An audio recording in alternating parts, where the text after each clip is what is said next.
A agência sindical recebe hoje Sebastião Soares, sindicalista, dirigente nacional da nova Central Sindical de Trabalhadores, professor, escritor, pessoa que tem vasto conhecimento em muitas áreas, tem até um livro que eu conheço e recomendo sobre os cerrados. Portanto, nós vamos falar com a pessoa que tem experiência de vida, tem experiência política e domina amplas áreas do conhecimento. Sebastião, há tempos que eu quero te perguntar e queria que você falasse aqui para a agência sindical. O que foi aquela tragédia lá em Minas Gerais, da Samarco, em Mariana?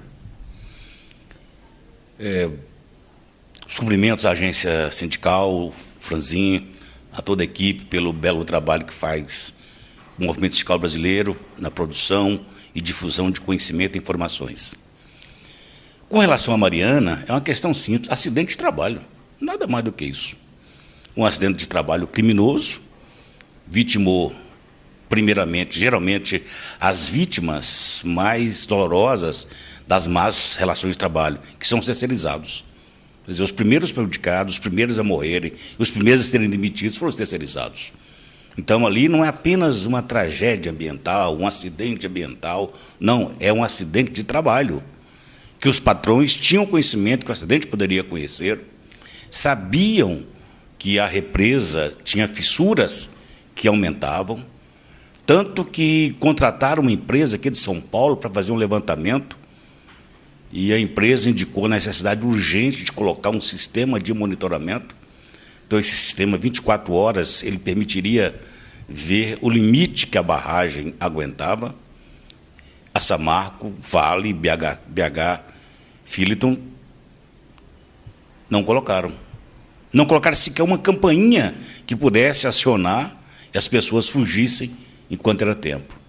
Então, na verdade, foi um descuido num ambiente de trabalho que produziu o esfacelamento da barragem, a destruição de trabalhadores, de vidas humanas, sendo trabalhadores da empresa, trabalhadores, os mortos, quase todos terceirizados, e a população, e um povoado que era patrimônio histórico da humanidade, com obras do barroco mineiro de altíssimo nível,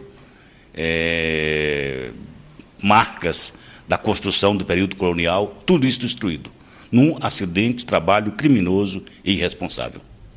Importante, Sebastião, fazer essa abordagem, porque eu me lembro quando houve aquele incêndio na Boate Kiss em Santa Maria, a imprensa noticiou tudo, só não noticiou que havia entre os mortos trabalhadores da boate. Nós, na agência sindical, corremos atrás e ficamos sabendo que de 30 e tantos trabalhadores, 16 ou 17 haviam morrido até aquela data, mas a imprensa não citou. Sebastião, eu quero crer que aquele vilarejo do lado de baixo da represa, ali moravam os trabalhadores, não é?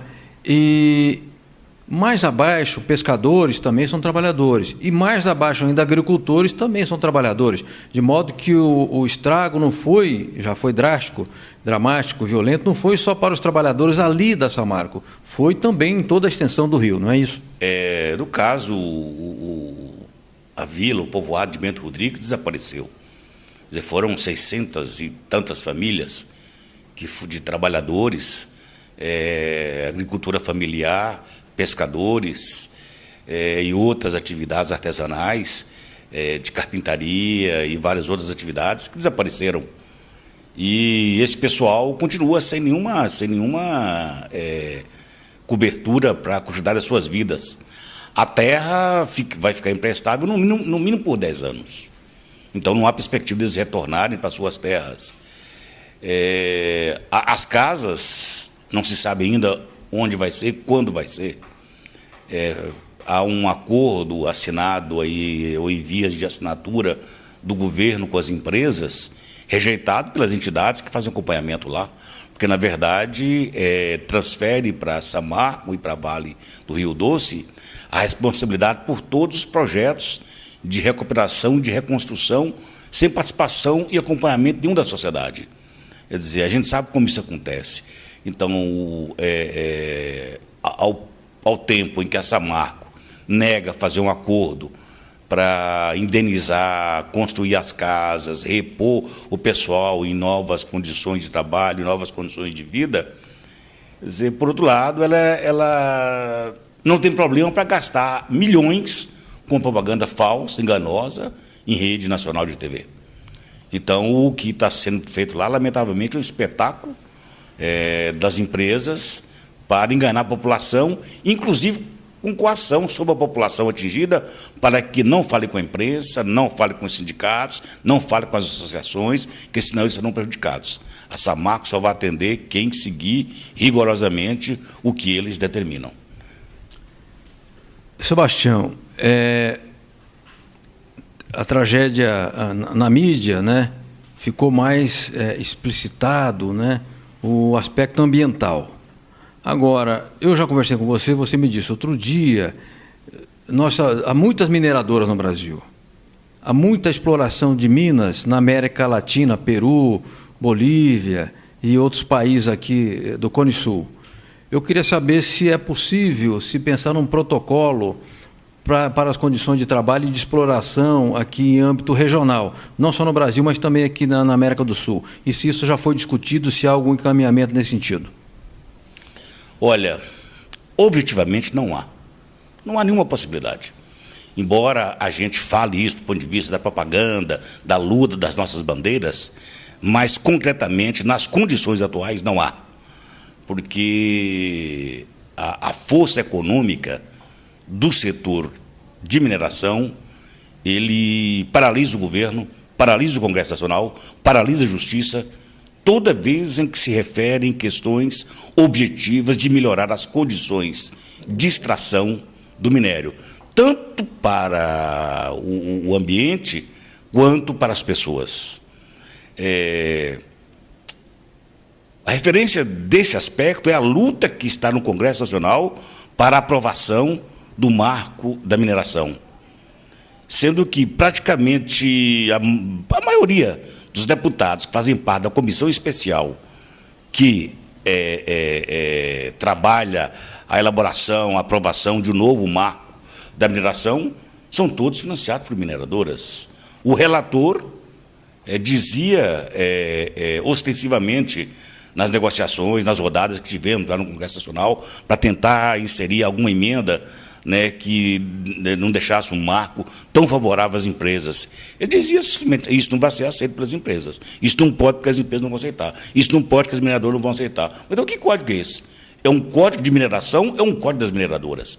Então, nas condições objetivas hoje, da posição do governo, de que tem nas commodities naturais, e no caso do minério, elemento fundante na pauta de exportação brasileira, junto com o agronegócio, e tendo em vista a crise mundial dos minérios, com preço rebaixado, né, numa situação histórica nunca imaginada, e com tendência a diminuir ainda mais, tanto pela concorrência, pela competição entre as nações, e também pelo excesso de produção e a pouca demanda existente. O fator China é um fator de desequilíbrio da pauta mineral, da pauta de exportação dos minérios. Então, por isso, tendo em vista a crise econômica mundial dos minérios, com o rebaixamento do preço da tonelada de minério, tendo em vista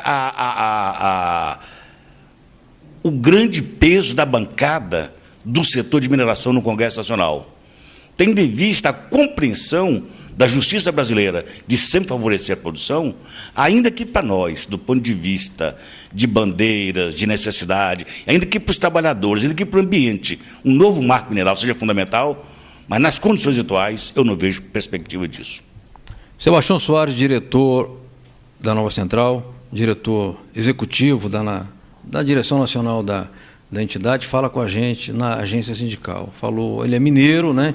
Então conhece mais de perto do que nós todos o que aconteceu lá em Mariana, depois Rio Verde afora, chegou até o Oceano Atlântico, e dos efeitos para as pequenas atividades econômicas, para os trabalhadores.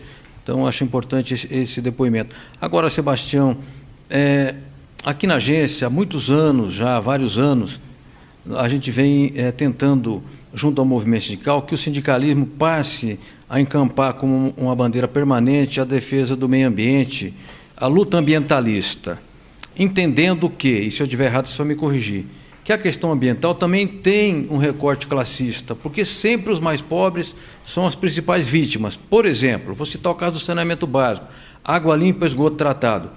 Não há rico que mora em bairro onde não tem água limpa, esgoto tratado. Não há rico que mora em beira de rio que transborde e enche de leptospirose, de doenças, etc. Não há rico que habite áreas de contaminação, de locais envenenados, etc., etc. Então, o sindicalismo parece que, a meu ver, tem uma certa dificuldade em entender e tocar a luta ambiental como uma questão que é inerente à própria condição da classe trabalhadora. Você entende assim também? E entendendo que recomendações você faz? De fato, há um problema na pauta ambiental em relação às ações das entidades sindicais. Isso tem uma história, inclusive, isso tem uma história ideológica, porque durante um tempo a pauta ambiental era considerada como a pauta dos verdes, do pessoal que era traidor. Os verdes, na verdade, faziam política pró-imperialista. Então a pauta ambiental ficou muito presa aí no campo da esquerda, no campo, por exemplo, aqui no Brasil, no campo do Partido Comunista, tanto o PCB como o PCdoB e tal, mesmo setores do PT, o operariado dentro do PT, não viam com bons olhos a pauta ambiental, porque, de fato, em muitos momentos, ela desviava da questão central. A pauta ambiental foi usada para desviar a luta revolucionária da classe operária. A pauta ambiental ela veio como uma terceira via que desviava a luta concreta na relação capital-trabalho. Então, tem uma razão de fundo básica que, no tempo atrás, 20, 30 anos, 40 anos atrás, a pauta ambiental era para desviar a luta central. E essa razão histórica permaneceu. Mas hoje há uma outra realidade. A pauta ambiental, ela transcende a mera questão de derrubada de florestas, de morte de nascentes, né, do esgotamento dos rios, que são questões graves, que afetam especialmente a classe trabalhadora e a classe trabalhadora mais pobre. Mas hoje a pauta ambiental faz parte do dia a dia dos sindicatos. A questão climática, a questão das empresas sustentáveis. Quer dizer, há uma série de medidas que as empresas fazem para restringir direitos trabalhistas, inclusive demissões, tendo em vista para cumprir uma pauta ambiental. Quer dizer, as plantas das empresas, hoje, das grandes empresas, não se faz se tiver um estudo detalhado da questão ambiental. O Banco Mundial, as organizações de fomento, dentro do âmbito e da orla, né, das atividades da Organização das Nações Unidas, a questão ambiental hoje está inserida. O acordo climático estabelecido em Paris, né, na França, no final do ano passado, esse acordo climático, ele prevê algumas mudanças nos países para reduzir a emissão, né, de gases tóxicos na atmosfera, que influir na produção do país, que tipo de indústria que vai ter, que tipo de atividade vai ter. Quer dizer, país como o Brasil, onde a energia é centrada na energia elétrica e das grandes barragens, das grandes usinas, e isso já ficou caduco para esse programa. E como é que vai fazer? A própria mineração, é preciso reduzir os impactos da mineração.